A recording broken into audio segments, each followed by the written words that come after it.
మొన్ననే రేవంత్ రెడ్డి జూబ్లీహిల్స్లో మాట్లాడుతూ ఆయన ముచ్చట కూడా చెప్పిండు. మరి సుప్రీంకోర్టు ఏమో నిన్న ఇట్లే చెప్పింది, ఏంది 200కు మించొద్దట టికెట్ ధర. ఏనన్నా 200 టికెట్ ధర ఉందా హైదరాబాద్లో ఒకసారి చెప్పండి. అందులోకి పోతే సర్వనాశనం. ఇక సినిమా చూడడానికి పోతే టికెట్ ధరలు విపరీతంగా ఉంటాయి, తినే పాప్కార్న్ విపరీతంగా ఉంటుంది, వాటర్ బాటిల్ కూలింగ్ తాగుదామంటే విపరీతంగా ఉంటాయి, పోయి కారో బైకో ఆడ పార్క్ చేద్దామంటే ధరలు కూడా విపరీతంగా ఉంటాయి. అంటే మినిమం ఒక 4-5 వేలు లేనిది దాంట్లోకి పోవాల్సిన అవసరమే లేదు, అంత ఘోరంగా ఉన్నాయి. పైగా మొన్న జూబ్లీహిల్స్ ఎన్నికలకు సంబంధించి సినీ కార్మికులకు సంబంధించి మీటింగ్ పెట్టి వాళ్ళ శ్రేయస్సు కోసం మీటింగ్ పెడుతున్నటువంటి సిచ్యుయేషన్ క్రియేట్ చేసిండు రేవంత్ రెడ్డి.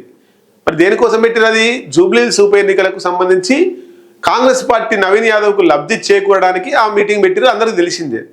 దాంట్లో రేవంత్ రెడ్డి మాట్లాడుతూ ఏమంటుండు, మేము సినిమా టికెట్ల ధరలు పెంచుకోవడానికి మేము అపోజిట్ ఏం చేయము, కానీ మీరు పెంచిన దాంట్లో 80% నిర్మాతలు హీరోలు తీసుకొని 20% సినీ కార్మికులకి ఇస్తే మీరు పెంచుకోవడానికి మేము జీవో ఇస్తామని చెప్పి కొన్ని ఇక ఇవి మరి సిగ్గుమాలిన మాటలు అనుకోవాలా ఏం మాటలు అనుకోవాలా తెలియదు. ఇక సినిమా టికెట్లకు ధరలు పెంచుకోవడానికి జీవో ఇస్తామని కూడా చెప్తున్నారు.